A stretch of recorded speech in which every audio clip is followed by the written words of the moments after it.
ሰላም የኢቲኤች ለርኒንግ ቤተሰቦች እንደምን ቆያችሁ? በዘጠነኛ ክፍል ኢኮኖሚክስ ላይ እንግዲህ እየተነጋገርንበት እንገኛለን ከቻፕተር 1 ጀምረን።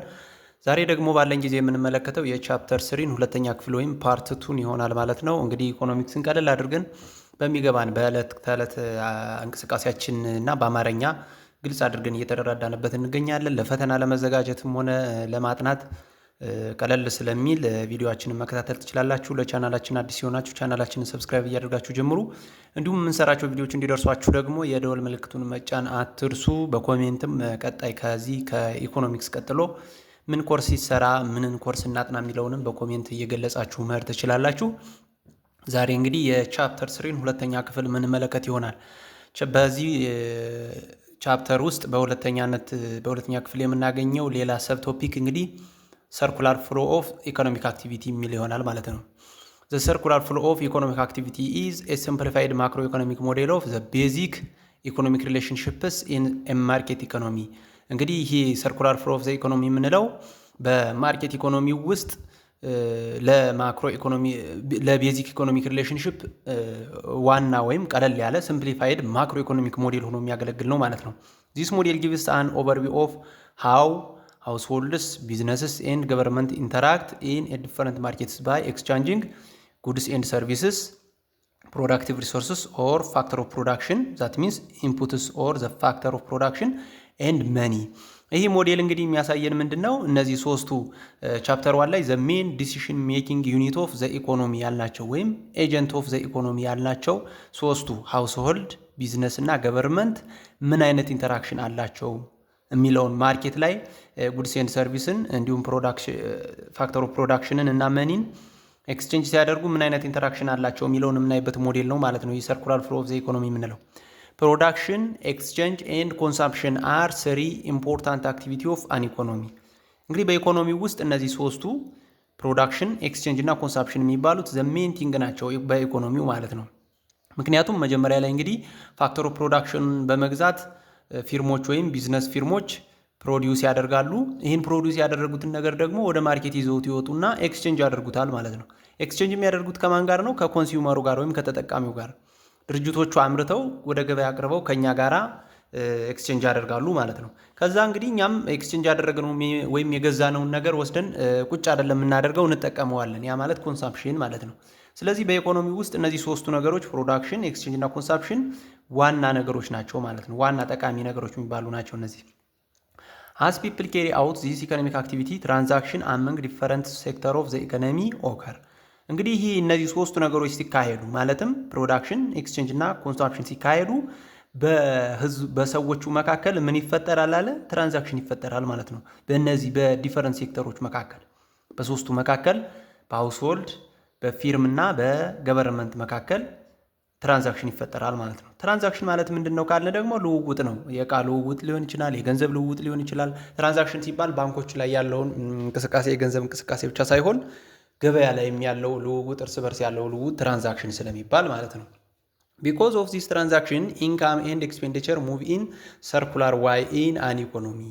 በዚህ ትራንዛክሽን ምክንያት ደግሞ ኢንካም እና ኤክስፔንዲቸር ማለትም ገቢና ወጪ በሰርኩላር በሆነ መንገድ ፍሎ ያደርጋሉ ማለት ነው። ወይም ሙቭ ያደርጋሉ፣ ይንቀሳቀሳሉ። ይህ ትራንዛክሽን ሲካሄድ this is called circular flow of income or circular flow of diagram። ይሄ ደግሞ ምን ይባላል አለ? circular flow of income ወይም circular flow diagram ይባላል ማለት ነው። ይህን circular flow of income የሚለውን ከመመልከታችን በፊት በኢኮኖሚው ውስጥ ማለት ነው እነዚህ ሶስቱን ሴክተሮች ኢኮኖሚውን በሶስት ሴክተሮች መከፋፈል ይኖርብናል። ልክ ቻፕተር 1 ላይ እንዳየነው ማለት ነው። These sectors are also sometimes known as decision making unit of the economy።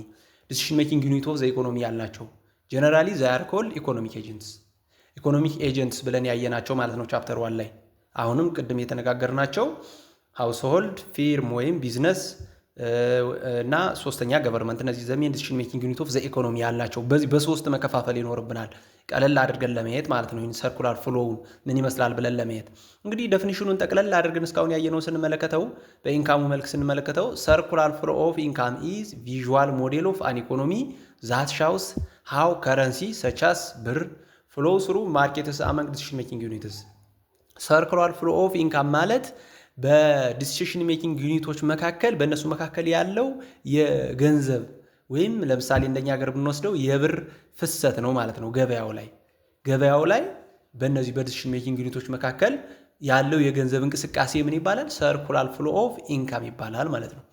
ሰርኩላር ፍሎ ኦፍ ኢንካም ኤንድ ኤክስፔንዲቸር የሚለውን እንግዲህ ስንመለከተው ሰርኩላር ፍሎ ኢዝ ኤ ፒክቸራል ሪፕሬዘንቴሽን ኦፍ ዘ ኮንቲኒየስ ፍሎ ኦፍ ፓይመንት ኤንድ ሪሲፕትስ ፎር ጉድስ ኤንድ ሰርቪስስ ኤንድ ፋክተር ሰርቪስ አመንግ ዲፈረንት ሴክተር ኦፍ ዘ ኢኮኖሚ። የዚህ ነው እንግዲህ የጉድስ ኤንድ ሰርቪስስ የፋክተር ኦፍ ፕሮዳክሽን እና የመኒን የነዚህ በዲሲሽን ሜኪንግ ዩኒቶች መካከል ያለው ፍሰት ነው ማለት ነው የሰርኩላር ፍሎ የምንለው። ይህንን የሚያሳየን ፒክቸር ነው። የሰርኩላር ፍሎ ማለት በፒክቸር ሪፕሬዘንት አድርገን ይህን የምናይበት ምስል የሚፈጥርብን ነገር ነው። ኢት ኦልሶ ሪፈርስ ቱ ዘ ፕሮሰስ ዌር ባይ ዘ ኢንካም ኤንድ ኤክስፔንዲቸር ኦፍ አን ኢኮኖሚ ፍሎ ኢን ኤ ሰርኩላር ማነር ኮንቲኒዩስሊ ስሩ ታይም። ይሄ ነገር ቀጣይነት ያለው በአንድ ቀን፣ በአንድ ወር፣ በአንድ ዓመት የሚካሄድ ሳይሆን ሁልጊዜም ቀጣይነት ያለው ኮንቲኒዩስ ፍሎ ነው ማለት ነው። ይሄ እንግዲህ ታይፕስ ኦፍ ፍሎ ብለን ደግሞ ስንመለከት ኢኮኖሚክ ትራንዛክሽንስ ላይክ ዘ ሴል ኤንድ ፐርቼዝ ኦፍ ጉድስ ኤንድ ሰርቪስስ ጉድስ ኤንድ ፋክተር ሰርቪስስ ጀነሬት ቱ ታይፕስ ኦፍ ፍሎ። ሁለት አይነት ፍሰቶች አሉ ሰርኩላር ፍሎ ላይ ማለት ነው። እነዚህ ምን ይባላሉ? ሪል ፍሎ ኤንድ መኒ ፍሎ ይባላሉ። ሪል ፍሎ ኤንድ መኒ ፍሎ አር ዘ ቱ ሜን አስፔክት ኦፍ ሰርኩላር ፍሎ ኦፍ ኢንካም ሞዴል። ይህን ሰርኩላር ፍሎ ኦፍ ኢንካምን ስንመለከት እንግዲህ በዚህ ሞዴል ውስጥ ሁለት ሪል ፍሎ እና መኒ ፍሎ የሚባሉ እነዚህ ሁለቱ ዋና ነገሮች ናቸው ማለት ነው። ቦዝ ሪፈርስ ቱ ኤክስቼንጅ ኦፍ ጉድስ ኤንድ ሰርቪስስ ፎር መኒ በት the two concepts differ in how they refer to the opposite sides of the exchange as they relate to individuals and companies። እንግዲህ ሁለቱ ኦፖዚት ሳይድ ላይ ያሉ ነገሮች ናቸው። ቀለል አድርገን ለማየት ያክል እነዚህን ለመለየት ያክል ዝም ብሎ በቀላሉ ሪል ፍሎ እና መኒ ፍሎ ምንድን ነው ቢባል አንድ ሰው ጉድስ ኤንድ ሰርቪስስ ሲገዛ ገንዘብ ይከፍላል። በዛ መካከል ሁለት አይነት ትራንዛክሽን ይካሄዳል። አንደኛው ጉድስ ኤንድ ሰርቪስስ ይለዋወጣሉ፣ ሁለተኛው ደግሞ መኒ ይለዋወጣሉ። የሚለዋወጡት እቃ ምን ይባላል? ሪል ፍሎ ይባላል ማለት ነው። የሚለዋወጡት ኤክስቼንጅ የሚደረገው ገንዘብ ደግሞ መኒ ፍሎ ይባላል ማለት ነው። ስለዚህ የሁለቱ ልዩነት ምንድነው? ሪል ፍሎ ማለት የሚሸጠው ወይም የሚገዛው እቃ ነው። መኒ ፍሎ ማለት ደግሞ ለዛ እቃ የሚከፈለው ክፍያ ነው ማለት ነው። በቀላሉ ይሄ ነው ሪል ፍሎ እና መኒ ፍሎ። ሪል ፍሎስ ኤንድ መኒ ፍሎስ አር ቱ ሳይድስ ኦፍ ዘ ሴም ኮይን። እነዚህ ሁለቱ የአንድ ሳንቲም ሁለት ገጽታዎች ናቸው። ምክንያቱም አንዱ ካለ አንዱ ይኖራል። ሪል ፍሎ የሚኖር ከሆነ ግዴታ መኒ ፍሎ ይኖራል። መኒ ፍሎ የሚኖር ከሆነ ደግሞ ግዴታ ሪል ፍሎ ይኖራል ማለት ነው። ሪል ፍሎ ኦፍ ጉድስ ኤንድ ሰርቪስስ ኢዝ ማችድ ባይ አንኢኳል በት ኦፖዚት መኒ ፍሎስ። እነዚህ እንግዲህ ተቃራኒ ሆነው ሳለ ግን እኩል ናቸው። ምክንያቱም ለምሳሌ 10 ሺህ ብር የምንሰጠው ከሆነ ለገዛ ነው ሰው የምንቀበለው የ10 ሺህ ብር ኢኳል ቫልዩ ያለው እቃ ነው የምንቀበል ማለት ነው። እንዲሁም የ20 ሺህ ብር ኢኳል ቫልዩ የ20 ሺህ ብር እቃ ከሱ የምንቀበለው ከሆነ የምንከፍለው ስንት ብር ነው የሚሆነው? 20 ሺህ ብር ነው የሚሆነው ማለት ነው። ስለዚህ ሪል ፍሎ እና መኒ ፍሎ ኦፖዚት ሳይድ ናቸው፣ ነገር ግን በቫልዩ ኢኳል ናቸው ማለት ነው። ማች የሚያደርጉ ናቸው ማለት ነው። ሪል ፍሎ ኮንሲስትስ ኦፍ ፋክተር ሰርቪስ ፍሮም ዘ ኦነር ኦፍ ፋክተር ሰርቪስ ቱ ዘ ፕሮዲውሰር። ፋክተር ሰርቪሶች ከኦነር ኦፍ ፋክተር ኦፍ ፕሮዳክሽን ወደ ፕሮዲውሰሩ ፍሎ ያደርጉበታል። በዚህ በሪል ፍሎ ኦነር ኦፍ ፋክተር ኦፍ ፕሮዳክሽን ማን ነው ብለናል? ሃውስ ሆልዶች ናቸው ብለናል። ስለዚህ በሪል ፍሎ ጊዜ ፋክተር ሰርቪሶች ከሃውስ ሆልድ ወደ ፊርም ወይም ወደ ድርጅቶች ይሄዳሉ ማለት ነው። ከግለሰቦች ወደ ድርጅቶች ፍሎ ያደርጋሉ። ጉድስ ኤንድ ሰርቪስስ ፍሮም ዘ ፕሮዲውሰር ቱ ዘ ባየር።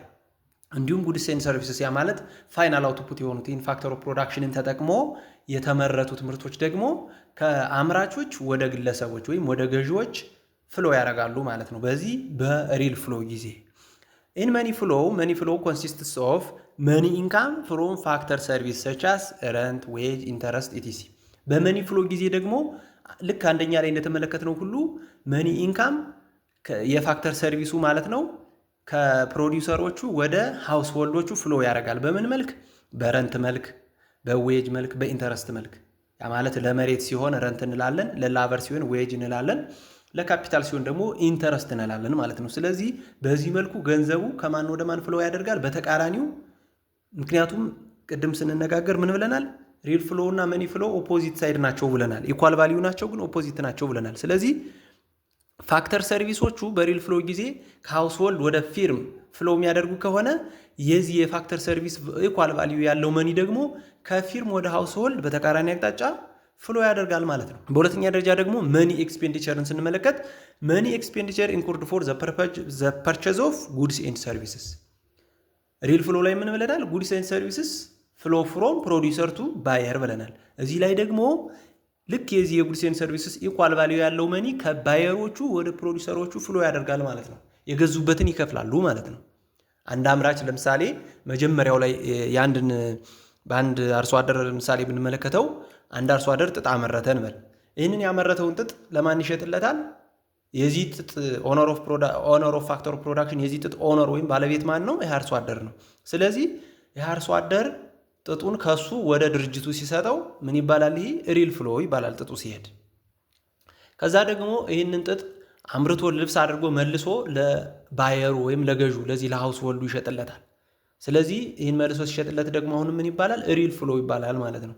ከዛ የዚህን ተመሳሳይ ወደ መኒ ፍሎ ስንሄድ ደግሞ የመጀመሪያው ጥጡን የሸጠበትን የአርሶ አደር ከማን ብር ይቀበላል? ከፕሮዲውሰሮቹ ብር ይቀበላል ወይም ከፊርሞች ብር ይቀበላል። ይሄ ምን ይባላል? መኒ ፍሎ ይባላል። ከጥጡ በተቃራኒ አቅጣጫ ነው ማለት ነው ይሄ ገንዘብ ከአምራቹ ድርጅት ወደ ገበሬው የሚሄደው። ከዛ ደግሞ ይህ ገበሬ ልብሱን ሲገዛው ደግሞ አሁንም ከድርጅቱ ገንዘቡ ተመልሶ ወደ ማን ይሄዳል? ከገበሬው ወደ ድርጅቱ ይሄዳል ማለት ነው። እቃው ከማን ወደ ማን ነው የሚሄደው? ልብሱ ከድርጅቱ ወደ ገበሬው። ብሩ ከማን ወደ ማን ይሄዳል ማለት ነው? ከገበሬው ወደ ድርጅቱ ይሄዳል ማለት ነው። ስለዚህ መኒ ፍሎ እና ሪል ፍሎ ተቃራኒ ናቸው የሚባለው ለዚህ ነው። እንግዲህ ቀለል አድርገን አውርደን መሬት ላይ ባለው የዕለት ተዕለት እንቅስቃሴያችን ስለሆነ የምንመለከተው እንግዲህ ምናልባት ከዚህ በላይ አረዳዳችሁ ፈጠን ያላችሁ አካላት ካላችሁ እንግዲህ በትዕግስት እንድትጠብቁን ለማለት እፈልጋለሁ። ምክንያቱም ያው ቀለል አድርገን በአማርኛ ልክ እንደ ማጥናት አይነት ነው እያደረግን እያየ ነው ያለ ማለት ነው። ኢኮኖሚክስን እንግዲህ በዲያግራም ስንመለከተው መጽሐፋችሁ ላይ ተቀምጧል። ሪል ፍሎ እና መኒ ፍሎ ጎን ለጎን በዲያግራም ተቀምጧል። እሱ ለመመልከት እዚህኛው ላይ ሃውስሆልድ አለ፣ እዚህኛው ላይ ደግሞ ፊርም አለ። ልክ ቅድም በተነጋገርነው መሰረት ፋክተር ሰርቪስ ከሃውስሆልድ ወደ ፊርም ሙቭ ያደርጋል። ማለትም ኢንፑቶችን ከሃውስሆልዶች ፊርሙ ይገዛል። ስለዚህ ፋክተር ሰርቪስ ከሃውስሆልድ ወደ ፊርም ፍሎ ያደርጋል። ከዛ ደግሞ አምርቶ ፋይናል አውትፑቱን ቅድም እንዳልነው ልብሱን ማለት ነው ወደ ሃውስሆልድ ወይም ወደ አርሶ አደሩ ይሸጥለታል። ያ ማለት ጉድስ ኤንድ ሰርቪስስ ነው። ከፊርም ወደ ሃውስሆልድ ፍሎ ያደርጋል ማለት ነው። ስለዚህ ክሎክዋይዝ የሆነ ወይም ሰዓታዊ የሆነ ፍሎ ምን ይባላል? ሪል ፍሎ ይባላል። በጥቅሉ ሪል ፍሎ ማለት የኮሞዲቲ ፍሎ ነው ማለት ነው። ወይም የገዛነው ዕቃ እንቅስቃሴ ሪል ፍሎ ይባላል ማለት ነው።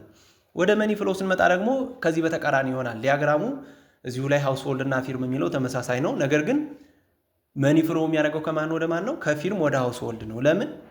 ከሃውስሆልድ ወደ ፊርም የሄደውን ፋክተር ሰርቪስ ክፍያ ፊርሞች ይከፍላሉ። ሲከፍሉ ስለዚህ ገንዘቡ ከፊርሞች ወደ ሃውስሆልዶች መጣ ማለት ነው። ከዛ በኋላ ደግሞ ይሄ ፋይናል አውትፑት ጉድስ ኤንድ ሰርቪስስ ከፊርሞቹ ሃውስሆልዶች ሲገዙ ገንዘብ ይከፍላሉ። ስለዚህ ገንዘብ አሁን ወደ ማን ፍሎ ሊያደርግ ነው? ከሃውስሆልዶቹ ወደ ፊርሞቹ ፍሎ ሊያደርግ ነው ማለት ነው ይሄ ገንዘብ። ስለዚህ የሪል ፍሎ እና የመኒ ፍሎ በዲያግራሙ መሰረት ያላቸው ዴፊኒሽናቸው ወይም ሚኒንጋቸው ይሄን ይመስላል ማለት ነው። እንግዲህ ሞዴልስ ኦፍ ሰርኩላር ፍሎ የሚል ሰብቶፒክ እናገኛለን በዚህ። ፎር ክሎዝድ ኢኮኖሚ ዊ ሃቭ ቱ ታይፕስ ኦፍ ሰርኩላር ፍሎ ሞዴልስ። በክሎዝድ ኢኮኖሚ ጊዜ ሁለት አይነት ሰርኩላር ፍሎ ኢንካም ወይም ሰርኩላር ፍሎ ሞዴል አለን በክሎዝድ ኢኮኖሚ። ክሎዝድ ኢኮኖሚ ማለት ምን ማለት ነው ካለን ደግሞ አንድ ሀገር አምርታ የምትሸጥም የምትገዛም እዛው ሀገር ውስጥ ሲሆን ነው። ያ ማለት ምንም አይነት እቃ ወደ ውጭ አይላክም፣ ምንም አይነት እቃም ከውጭ አይገዛም ማለት ነው። ክሎዝድ ኢኮኖሚ ማለት ይሄ ነው። ምንም አይነት ኢምፖርት ኤንድ ኤክስፖርት የለም። እሱ ሲሆን ነው ክሎዝድ ኢኮኖሚ የምንለው። እነዚህ ሁለት አይነት ምን ናቸው ካለን የመጀመሪያው ቱ ሴክተር ሞዴል የምንለው ነው።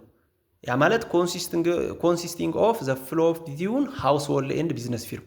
ያ ማለት በሁለቱ በመጀመሪያዎቹ ዲሲሽን ሜኪንግ ዩኒት በምንላቸው በሃውስሆልድ እና በቢዝነስ ፊርም በግለሰቦችና በድርጅቶች መካከል ያለ ፍሎ ሲሆን ቱ ሴክተር ሞዴል ይባላል። ስሪ ሴክተር ሞዴል የምንለው ደግሞ ጠቅላላ ሶስቱን የሚይዝ ነው።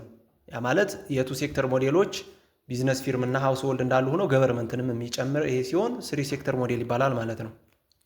The two sector model represents a private closed economy with only two sectors, namely household sector and business sector or firm። ልክ እንደተነጋገር ነው ይሄ ቱ ሴክተር ሞዴል የክሎዝድ ኢኮኖሚ ሆኖ ሁለቱን ሴክተሮች ብቻ የሚይዝ ነው፣ ሃውስሆልዶችንና ቢዝነስ ወይም ፊርሞችን ማለት ነው።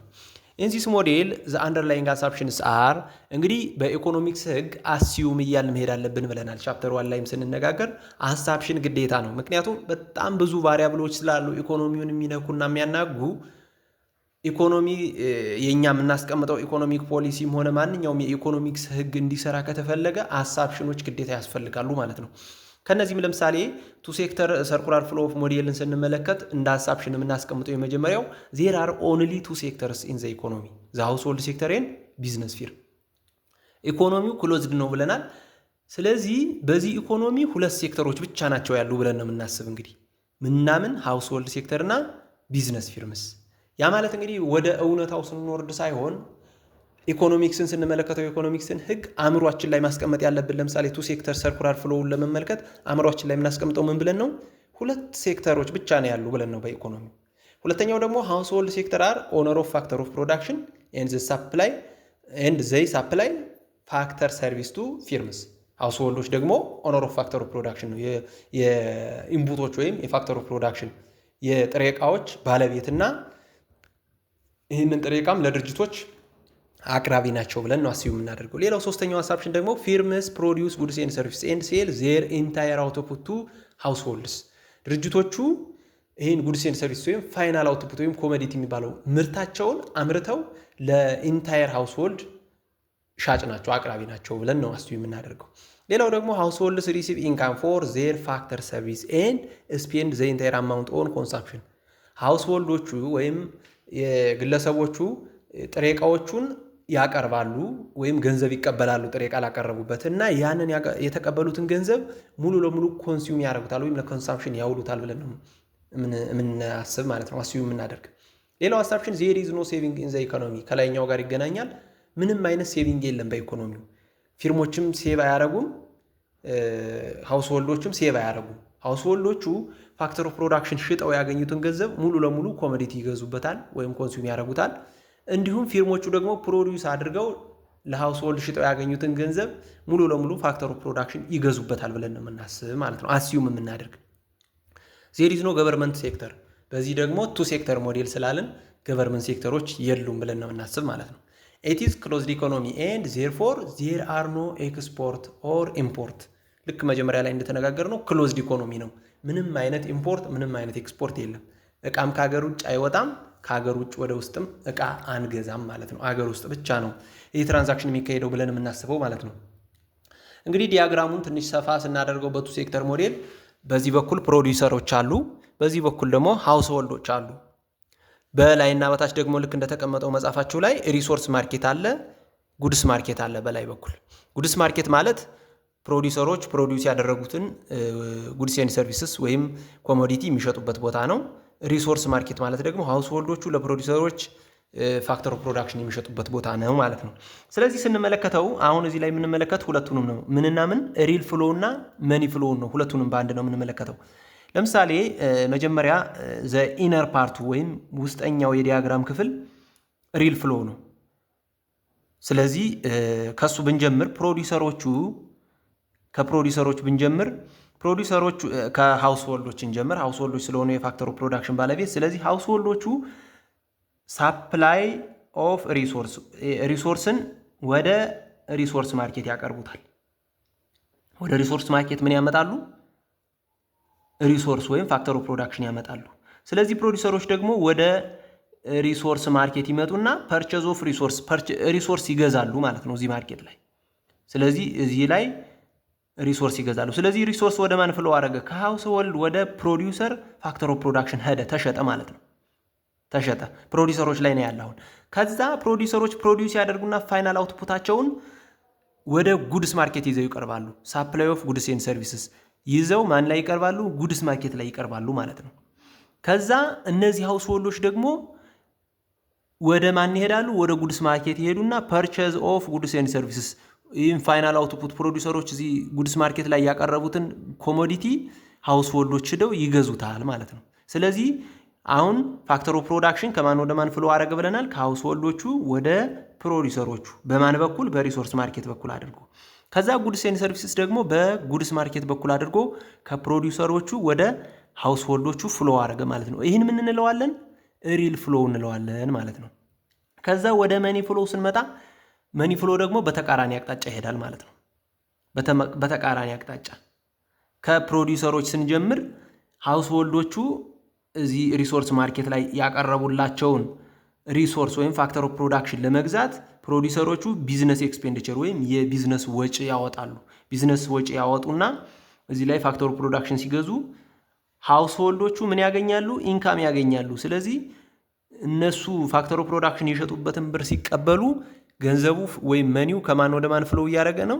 ከፕሮዲውሰሮቹ ወደ ሃውስሆልዶቹ ወደ ማለት ነው።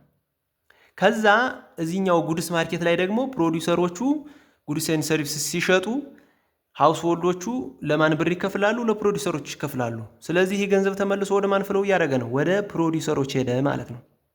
ስለዚህ ይህኛው ዘ አውትሳይድ ዲያግራም ደግሞ ምን ይባላል? መኒ ፍሎ ይባላል ማለት ነው። መኒ ፍሎ ይባላል። ስለዚህ ገንዘቡ ደግሞ በተቃራኒ አቅጣጫ ከሪል ፍሎ በተቃራኒ አቅጣጫ ከሃውስሆልዶቹ ወደ ፕሮዲውሰሮቹ ፍሎ ያደርጋል ማለት ነው። በዚህ መልክ ነው እንግዲህ ዲያግራም እዚህ ላይ ለማሳየት የተሞከረው። ይህን የሚመስል ማለት ነው። እንግዲህ እንደ ማብራሪያ ተብሎ የተቀመጠውን ለማየት ስንሞክር ኢን ዘ አበብ ፊገር ሻውስ ዘ ቱ ታይፕስ ኦፍ ፍሎ ሪል ፍሎ ዛት ሚንስ ፋክተር ሰርቪስ ኤንድ ጉድስ ኤንድ ሰርቪስስ ኤንድ መኒ ፍሎ ሁለቱንም የሚያሳየን ነው ማለት ነው። እንግዲህ ዜር ኢዝ ኤ ኮንቲኒየስ ፍሎ ኦፍ ፋክተር ሰርቪስ ኢን ዘ ፎርም ኦፍ ላንድ ላበር ካፒታል ኤንድ ኢንተርፕረነርሺፕ። ፋክተር ሰርቪስ ኮንቲኒየስሊ ፍሎ ያደርጋል። ምን ናቸው እኒ ፋክተር ሰርቪስ የምንላቸው? ላንድ ላበር ካፒታል እና ኢንተርፕረነርሺፕ ናቸው። ፍሮም ሃውስሆልድ ቱ ፊርምስ ኢን ዘ ኢኮኖሚ። እነዚህ ፋክተር ኦፍ ፕሮዳክሽን ከሃውስሆልድ ወደ ፊርም ነው ፍሎ የሚያደርጉት ማለት ነው። ኮንቲኒየስሊ ፊርምስ ፕሮዲውስ ጉድስ ኤንድ ሰርቪስስ ዊዝ ዘ ሄልፕ ኦፍ ዚስ ፋክተር ኤንድ ሳፕላይ ዘም ቱ ሃውስሆልድስ ፎር ኮንሳምፕሽን። ፊርሞቹ ደግሞ ፕሮዲውስ አድርገው ፋይናል አውትፑታቸውን ለኮንሳምፕሽን ወደ ሃውስሆልዱ ያመጣሉ፣ ለሃውስሆልዱ ይሸጡለታል ማለት ነው። ዚስ ኢዝ ኮልድ ዘ ሪል ፍሎ ኦፍ ጉድስ ኤንድ ሰርቪስስ። ዘ ኢነር ሰርክል ኦፍ ዘ ዲያግራም ሻውስ ዛት ሪል ፍሎ። ቅድም እንደተነጋገር ነው ኢነር ሰርክሉ ነው ማለት ነው ሪል ፍሎውን የሚያሳየን። ኢን ኤ ሞኔታሪ ኢኮኖሚ ኦል ፓይመንት አር ሜድ ኢን መኒ። እንግዲህ ሁሉም ክፍያዎች በገንዘብ ነው የሚከፈሉት። ዘ ሪል ፍሎ ኢዝ ኦልሶ ዘ መኒ ፍሎ ኦፍ ኢንካም። እንግዲህ እዚህ ላይ ደግሞ መኒ ፍሎ ነው ማለት ነው የምናየው በአውትሳይድ ዲያግራሙ which is shown as the outer circle when firms get factor service from household they make monetary payment against them። ፊርሞቹ ከሃውስሆልዶቹ ፋክተር ኦፍ ፕሮዳክሽንን ሲያገኙ ለዚያ ምን ይከፍላሉ? ክፍያ ይከፍላሉ በገንዘብ። ሃውስሆልድስ ስፔንድ ዚስ ኢንካም ኦን ዘ ፐርቸዝ ኦፍ ጉድስ ኤንድ ሰርቪስ ፍሮም ፊርምስ ፎር ዜር ኦን ኮንሳምፕሽን። ይህን ያገኙትን ገንዘብ ደግሞ ሃውስሆልዶቹ ከፊርሞቹ ወይም ከቢዝነስ ፊርሞቹ ጉድስ ኤንድ ሰርቪስስ በመግዛት ለኮንሳምፕሽናቸው ገንዘቡን መልሰው ለነሱ ይሰጧቸዋል ማለት ነው። ኢን ዚስ ሞዴል ሃውስሆልድስ ስፔንድ ኦል ዜር ኢንካም ኦን ኮንሳምፕሽን ኦፍ ጉድስ ኤንድ ሰርቪስስ ዘ ቶታል መኒ ሪሲፕት ኦፍ ዘ ፊርም አር ዘ ሴም አስ ዘ ቶታል ኢንካም ኦፍ ዘ ሃውስሆልድ። ያ ማለት እንግዲህ አሲዩም ብለን ስለተነሳን መጀመሪያ ላይ እዚህ ላይ ቶታል ኢንካም ኦፍ ሃውስሆልድ እና መኒ ሪሲፕት ቶታል መኒ ሪሲፕት ኦፍ ዘ ፊርም እኩል ነው። እዚህ ላይ ላቀረቡት ፋክተር ኦፍ ፕሮዳክሽን የሚቀበሉት ኢንካም እና ለጉድስ ኤንድ ሰርቪስስ የሚከፍሉት ክፍያ ኢኳል ነው ማለት ነው። ምክንያቱም ሙሉ ያላቸውን ኢንካም ኮንሱም ያደርጋሉ ብለን ስለተነሳን ማለት ነው። ዘስ መኒ ፍሎው ፍሮም ፊርም ቱ ሃውስሆልድ አስ ፓይመንት ፎር ፋክተር ሰርቪስ። ለፋክተር ሰርቪሱ እንደ ክፍያ ላቀረቡት ጥሬ ዕቃ እንደ ክፍያ ሆኖ ገንዘብ ከማን ወደ ማን ፍሎ ያደርጋል? ከፊርም ወደ ሃውስሆልድ። እንዲሁም ባክ ፍሮም ሃውስሆልድ ቱ ፊርም አስ ፓይመንት ፎር ጉድስ ኤንድ ሰርቪስ። ይህ ገንዘብ ደግሞ ተመልሶ ወደ ፊርሞች ይሄዳል። ለምን ክፍያ ተብሎ? ለጉድስ ኤንድ ሰርቪስስ። ፊርሞቹ አምርተው ላቀረቡት ጉድስ ኤንድ ሰርቪስ እንደ ክፍያ ማለት ነው። እንግዲህ ሌላው ሁለተኛው ሞዴል ደግሞ ስሪ ሴክተር ሰርኩላር ፍሎ ኦፍ ሞዴል የምንለው ማለት ነው። ኢን ዘ ስሪ ሴክተር ሰርኩላር ፍሎ ሞዴል ዘ ኢኮኖሚ ሃዝ ስሪ ሴክተርስ። 3 ሴክተሮች ይኖሩታል። ሁለቱ እንዳሉ ሆኖ ገቨርንመንትን መጨመር ማለት ነው። ኢን ዚስ ሞዴል ዘ አክቲቪቲ ኦፍ ገቨርንመንት ኤንድ ዘስ ኦፍ ዘ አዘር ቱ ሴክተር ኢንፍሉዌንስ ዘ ፍሎ ኦፍ ኢንካም። የሁለቱ ሴክተሮች እንዳሉ ሆኖ እዚህ ላይ ገቨርንመንትም አፌክት ያደርገዋል ማለት ነው ፍሎ ኦፍ ኢንካሙን። ገቨርንመንት ኢኮኖሚክ አክቲቪቲስ አር ዲቫይድድ ኢንቱ ቱ ካቴጎሪስ ገቨርንመንት ረቨኒው ኤንድ ገቨርንመንት ኤክስፔንዲቸር። ኢኮኖሚውን እንግዲህ ገቨርንመንት አፌክት የሚያደርገው በሁለት መልኩ ነው። ገቨርንመንት ረቨኒው የሚባል አለ፣ ገቨርንመንት ኤክስፔንዲቸር ይባላል። ያ ማለት የመንግስት ገቢ ያለ የመንግስት ወጪ ብለን የምንመለከተው ማለት ነው። ዲያግራሙን ስንመለከት እንግዲህ ሁለቱ እንዳሉ ሆነው ቅድም ያየናቸው መሀል ላይ ገቨርንመንት ይጨመራል። ይሄ ዲያግራም ቅድም የተነጋገርነውን ሙሉ እዚህ ላይ አምጣችሁ መመልከት ትችላላችሁ። እዚህ ላይ ያው ጊዜ አናጠፋም በድጋሚ። ነገር ግን ገቨርንመንት መሀል ላይ ያለና የገቨርንመንት ሶስተኛ ኤጀንት ስለመጣ እዚህ ላይ ገቨርንመንት ምን አይነት ኢፌክት አለው ኢኮኖሚ ላይ የሚለውን ስንመለከት ገቨርንመንት ምን ያደርጋል? የመጀመሪያው ለምሳሌ ገቨርንመንት ታክስ ይሰበስባል። ከማን ታክስ ሊሰበስብ ይችላል? ሪሶርስ ከሪሶርስ ማርኬቱ ታክስ ይሰበስባል። እንዲሁም ከሃውስሆልዶቹ ታክስ ይሰበስባል። እንዲሁም ከፊርሞቹ ደግሞ ፕሮፊት ታክስ ይሰበስባል። እንዲሁም ከጉድስ ማርኬት ደግሞ ኢንዳይሬክት ታክስ ኦን ጉድስ ኤንድ ሰርቪስስ ይሰበስባል ማለት ነው። ያ ማለት ለምሳሌ ቫት የምንለው ቫሊዩ አድድ ታክስ የምንለው እነዚህ አይነት ኢንዳይሬክት የሆኑ ታክሶችን ከጉድስ ኤንድ ሰርቪስስ ይሰበስባል ገቨርንመንት በዚህ መልኩ ማለት ነው። እነዚህ ምን ይባላሉ? በጠቅላላው ገቨርንመንት ኢንካም ወይም ገቨርንመንት ረቨኒው ይባላሉ ማለት ነው። የሚሰበስባቸው ታክስ ከምን ከምን ይከፈላል ካልን ለምሳሌ ሃውስሆልዶቹ መሬት ያለው ለምሳሌ አንድ ሰው መሬቱን የሚያከራይ ሃውስሆልድ ወይም አርሶ አደር መሬቱን ግብር ይከፍልበታል። እንዲሁም መሬቱን ተከራይቶ እያተረፈና እያመረተበት ያለው ፊርም ደግሞ ከትርፉ ላይ ለመንግስት ግዴታ ግብር ይከፍላል ማለት ነው። በዚህ መልክ ነው ማለት ነው ግብር የሚሰበስበው መንግስት። በተቃራኒው ደግሞ ይሄ ገቨርንመንት ደግሞ ስለዚህ በዚህ ጊዜ በዚህ በታክስ ኮሌክሽን ጊዜ ኢንካም ማንኛውም ኢንካም ከሃውስሆልድ እና ከፊርም ወደ ማን ፍሎ ያደርጋል? ወደ ገቨርንመንት ፍሎ ያደርጋል ማለት ነው ኢንካም። ከዛ በተቃራኒ አቅጣጫ ደግሞ ገቨርንመንት ምን ያደርጋል? አንደኛ ነገር ሪሶርስ ይገዛል ለራሱ ማለት ነው። ሪሶርስ ይገዛል ለተለያዩ አገልግሎቶች የሚውል ለሆስፒታሎች ሊሆን ይችላል፣ ለፖሊስ ጣቢያዎች ሊሆን ይችላል፣ ለትምህርት ቤት ሊሆን ይችላል፣ ለሚሊታሪ ፐርፐስ ሊሆን ይችላል። ሪሶርሶችን ይገዛል። እንዲሁም ገቨርንመንት ኮንሳምፕሽን ደግሞ አለ። አሁንም ምን ይገዛል? ጉድስ ኤንድ ሰርቪስስም ይገዛል። ለዚህ አሁን ላልናቸው ሁሉ መድኃኒት ሊገዛ ይችላል፣ ለትምህርት ቤት መጻሕፍት፣ የተለያዩ ነገሮች እንዲሁም ለሚሊታሪ አክሽን የሚውሉ የተለያዩ እቃዎች ይገዛሉ። ስለዚህ ገቨርንመንት ኮንሳምፕሽን የሚባል አለ፣ እቃ ይገዛል ማለት ነው። ጉድስ ኤንድ ሰርቪስ ይገዛል፣ ጥሬ እቃም ይገዛል፣ ፋይናል አውትፑትም ይገዛል። ከዛ ደግሞ ሌላ ምን አለበት መሰላችሁ? ለፊርሞች ሳብሲዲስ ወይም እንደ ድጎማ ይሰጣል ለድርጅቶች ገቨርንመንት። በዚህ ጊዜ ኢንካም ከማን ወደ ማን ፍሎ ያደርጋል? ከገቨርንመንት ወደ ፊርሞች ፍሎ ያደርጋል ማለት ነው። እንዲሁም ለሃውስሆልዶች ደግሞ ትራንስፈር ያደርጋል። ይሄ ትራንስፈር ማለት ምን መሰላችሁ? ትራንስፈር ማለት የተለያዩ ድጎማዎች ናቸው። ድጎማ ለሰዎች የሚሰጥ ድጎማ ነው። ይሄ ትራንስፈር የምንለው በስኮላርሺፕ መልክ ሊሆን ይችላል። አነስተኛ ገንዘብ ኢንካም ወይም ገቢ ላላቸው ሰዎች ድጎማ ሊሆን ይችላል። የሚሰጡ ነገሮች ናቸው ለሃውስሆልድ። ስለዚህ በዚህ ጊዜ ከገቨርንመንት ወደ ሃውስሆልድ ኢንካም ፍሎ ያደርጋል ማለት ነው። በዚህ መልክ ነው እንግዲህ ዲያግራሙ የሚያሳየን ይሄንን ነው። እዚህ መጽሐፋችን ላይ የተቀመጠውን ማብራሪያ ለመመልከት ያክል ግልጽ ለማድረግ the above figure shows that firms make payment to households in return to factor service received from them። ልክ መጀመሪያው ሴክተር ላይ እንዳየነው ሁሉ ፊርሞቹ ክፍያ ይፈጽማሉ። ለማን? ለሃውስሆልዶች። ለምን ምክንያት ነው ክፍያ የሚፈጽሙት? ፋክተር ሰርቪስ የገዙበትን ወይም የተቀበሉበትን ማለት ነው። ሃውስሆልድስ ሜክ ፓይመንት ቱ ፊርምስ ፎር ጉድስ ኤንድ ሰርቪስስ ፐርቸዝድ ፍሮም ዘም። እንዲሁም ሃውስሆልዶቹ ደግሞ ጉድስ ኤንድ ሰርቪስ የገዙበትን ለፊርሞች ክፍያ ይፈጽማሉ። ሃውስሆልድ ሴቪንግ አር ዲፖዚትድ ኢን ዘ ካፒታል ማርኬት ዊች ኢን ሪተርን ዘይ ጊቭ ዜር ሴቪንግ ቱ ዘ ፊርምስ ፎር ኢንቨስትመንት። ለፊርሞች ይሰጧቸዋል ማለት ነው ያላቸውን ኢንካም። ገቨርንመንት ጌትስ ኢትስ ረቨኒው ባይ ኢምፖዚንግ ታክስስ ኦን ሃውስሆልድስ ኤንድ ኦን ፊርምስ። ስለዚህ ገቨርንመንት ደግሞ ረቨኒውን ከማን ያገኛል አለ? ከሃውስሆልድ እና ከፊርሞች ማለት ነው። ገቨርንመንት ፓይስ ባክ ዚስ ረቨኒው ቱ ዘ ፊርምስ ኤንድ ሃውስሆልድስ ባይ ፐርቸዚንግ ጉድስ ኤንድ ሰርቪስስ ፍሮም ዘም። እንግዲህ ገቨርንመንት ደግሞ ይህን ረቨኒውን ወደ ማን ይከፍለዋል? ወደ ፊርሞችና ወደ ሃውስሆልዶች። ለምን ይከፍላቸዋል ካልን ደግሞ ፐርቸዚንግ ጉድስ ኤንድ ሰርቪስስ ፍሮም ዘም፣ ከነሱ እቃዎችን ለገዛበት ክፍያ ይከፍላቸዋል ማለት ነው የሰበሰበውን ታክስ። ኦልሶ ገቨርንመንት ጊቭስ ሳብሲዲ ቱ ዘ ፊርምስ ኤንድ ትራንስፈር ፓይመንት ቱ ዘ ሃውስሆልድስ። ይሄ ገቨርንመንት ደግሞ እንዲሁም ለድርጅቶች ድጎማና ለሃውስሆልዶች ደግሞ ለግለሰቦች ትራንስፈር ፓይመንት የሚባለውን ነገር ይከፍላል ማለት ነው። ትራንስፈር ፓይመንት ኢን ዚስ ኮንቴክስት ሚንስ መኒ ዛት ዘ ገቨርንመንት ጊቭ ቱ ዘ ሃውስሆልድስ ዊዝአውት ሪሲቪንግ ጉድስ ኤንድ ሰርቪስ ኢን ሪተርን። በምላሹ ምንም አይነት ጉድስ ኤንድ ሰርቪስስ ሳይቀበል መንግስት ለሃውስሆልዶች የሚሰጣቸው ብር ነው። ይሄ ለምሳሌ በምን መልክ? ፔንሽን ወይም ጡረታ ማለት ነው። አንኢምፕሎይመንት ቤኔፊት የስራ አጥነት ጥቅማ ጥቅም ተብሎ ስራ አጥ ስለሆኑ የሚከፍሉ ለስራ አጦች ተብሎ እንደ ድጎማ የሚከፈል ክፍያ ሊኖር ይችላል። ሶሻል ዌልፌር ፓይመንት፣ ስኮላርሺፕ ወይም የውጭ ሀገር የትምህርት ዕድል ማመቻቸት፣ ሳፖርት ቱ ሎው ኢንካም ሃውስሆልድስ ወይም ዝቅተኛ ገንዘብ ላላቸው ሰዎች በየጊዜው ድጎማ ተብሎ ሲሰጥ እናያለን ማለት ነው። በሀገራችንም ሌሎች መንግስታት ላይም እንደዚህ አይነት ነገር የተለመደ ነው።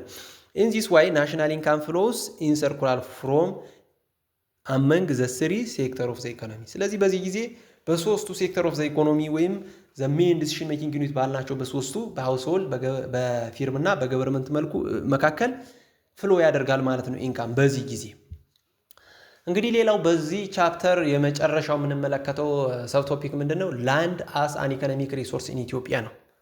ፎር ኤ ካንትሪ ላይክ ኢትዮጵያ ዌር አግሪካልቸር ኢዝ ዘ ባክቦን ኦፍ ዘ ኢኮኖሚ ላንድ ኢዝ ኤ ቨሪ ኢምፖርታንት ኢኮኖሚክ ሪሶርስ። እንግዲህ ሀገራችን ላይ ሁላችን የምናውቀው ነገር ነው። ባክቦን ኦፍ ዘ ኢኮኖሚ የሚባለው ምንድን ነው? አግሪካልቸር ወይም ግብርና ነው። ስለዚህ ግብርና ለሀገሪቱ ኢኮኖሚ የጀርባ አጥንት ወይም ዋና ወሳኝ ነገር በሆነባት ልክ እንደ ኢትዮጵያ ባለች ሀገር መሬት ወሳኝ ወይም ኢምፖርታንት ኢኮኖሚክ ሪሶርስ ነው ማለት ነው። ኢን ዘ ኮንቴክስት ኦፍ አግሪካልቸር ላንድ ሪፈርስ ቱ ኤ ሪያል ኤክስቴንት አስ ዌል as its productivity of food crops and other crops በደንብ ማምረት የሚችለው ነው ማለት ነው መሬት የምንለው። it is well known that Ethiopia has a total area of 1,106,000 square kilometer of which 35% is considered to be suitable for agriculture።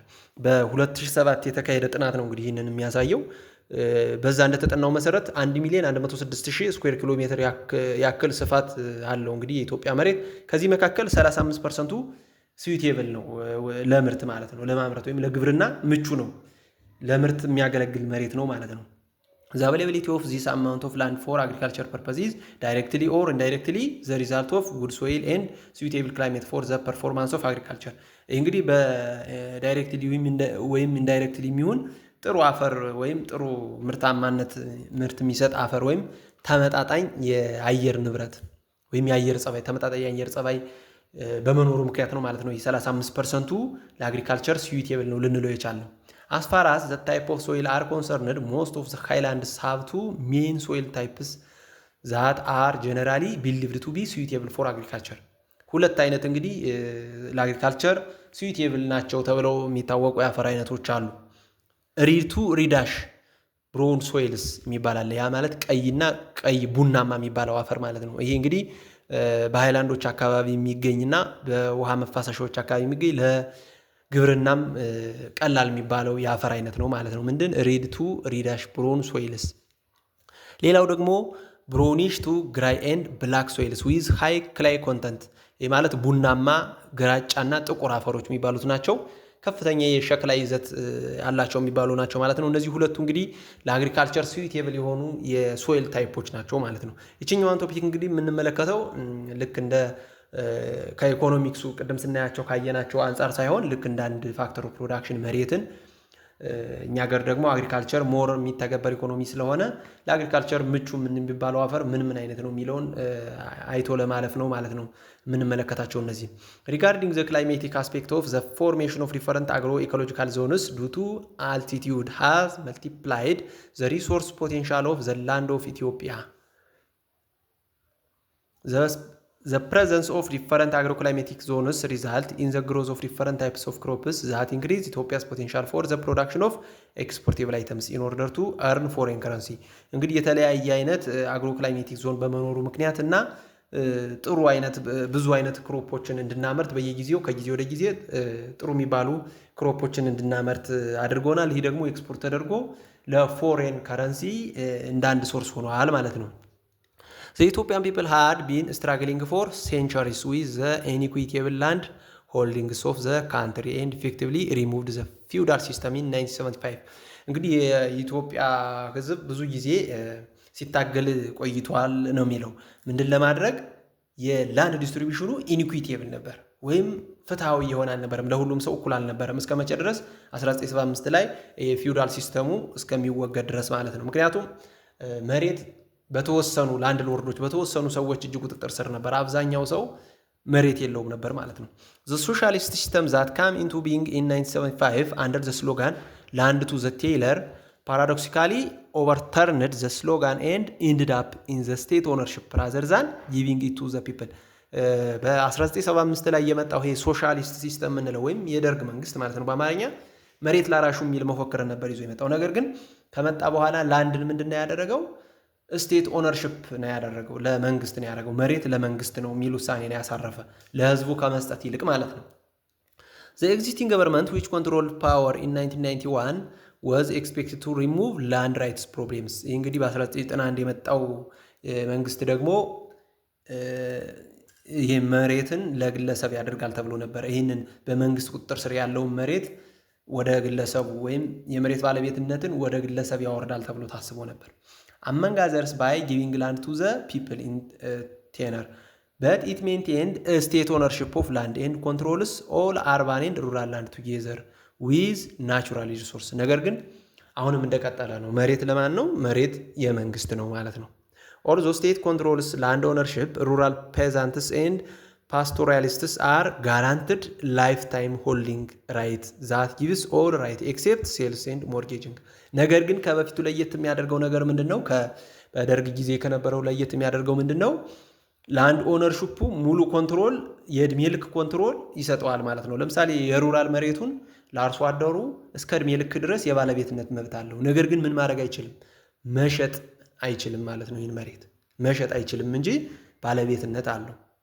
Even if it is not mentioned in the constitution, urban residents are also provided with the right to get land for residence on a 1919 years lease based agreement ለ99 ዓመት ያክል የሚያገለግል በሊዝ ስምምነት መሬት እንዲሁም ከተማ ላይ ኮንስቲቱሽን ላይ ባይሰፍርም የማግኘት መብት አላቸው ማለት ነው። ማንኛውም ሲቲዝን ኢትዮጵያ ውስጥ ያለ The state ownership of land in the present day Ethiopia is far from ideal since it restricts the different land rights of use, rent, lease and endowment and inheritance for different reasons እንግዲህ በቲዮሬቲካሊ ያለው ስቴት ኦነርሺፕ ኦፍ ላንድ አሁን በእኛ ሀገር ላይ ማለት ነው የተለያዩ ነገሮችን ይከለክላል። የሚከለክለው ለምሳሌ መሸጥ አይቻልም፣ እንዲሁም በተለያዩ ምክንያቶች አሁንም የውርስም የተለያዩ ህጎች አሉት ማለት ነው ውርስ ለመፈጸም። since redistribution of land is highly restricted, access to rural land is also almost non-existent. The constitution is commanded for its protection of land holdings against arbitrary state eviction by inserting a provision that gives commensurate amount compensation during expropriations እንግዲህ በሚነሱ ጊዜ ማለት ነው። ይሄ ማለት ለቤት መስሪያ ለተለያዩ ማህበራት አደራጅተው ቤት በሚሰጡ ጊዜ ተመጣጣኝ መሬት በሚቀማበት ጊዜ ወይም ለሌላ ባለቤትነቱ ለሌላ በሚሰጥ ጊዜ ተመጣጣኝ የካሳ ክፍያ እንዲከፈላቸው ህገ መንግስቱ ያዛል ማለት ነው። የኢትዮጵያ ህገ መንግስት ተመጣጣኝ የካሳ ክፍያ ለተነሱበት መሬቱ ለሌላ አካል ለተሰጠበት ተመጣጣኝ የካሳ ክፍያ እንዲሰጣቸው ያስገድዳል ማለት ነው። However, successive implementation of proclamation has violated this protection by denying market value fair compensation for loss of property. ነገር ግን ያው ብዙ ጊዜ የምንመለከተው ነገር ምንድነው? በትክክለኛ ማርኬት ቫልዩ አይገመትላቸውም። ያ ማለት ፌር የሆነ ኮምፐንሴሽን ሲሰጣቸው አይታይም ማለት ነው። In short, the amount of compensation in the event of expropriation is insufficient. ያ ማለት ይሄ አርሶ አደሩ መሬቱ ለቤት ባለቤትነት ተነስቶ ወይም ለሆነ ነገር ተነስቶ የካሳ ክፍያ ሲሰጠው ሰፊሽንት አይደለም ማለት ነው የሚከፈለው ክፍያ። By creating more access to rural land, liberating and land holding rights and by compensating fairly the loss of properties during expropriation, the current government could give more secure land right compared to its predecessors. ከበፊቶቹ መንግስታት እንግዲህ አሁን ያለው የተሻለ የመሬት ካሳን ይሰጣል፣ የመሬት ባለቤትነትንም በተሻለ መልኩ ሰጥቷል ተብሎ ይታሰባል ማለት ነው። የቻፕተር 3 የመጨረሻ ፓርታችን ይሄንን ይመስላል። እንግዲህ ቀጣይ በቻፕተር 4 እንገናኛለን። በቀጣይ ቪዲዮ እስከምንገናኝ ደህና ሁኑ።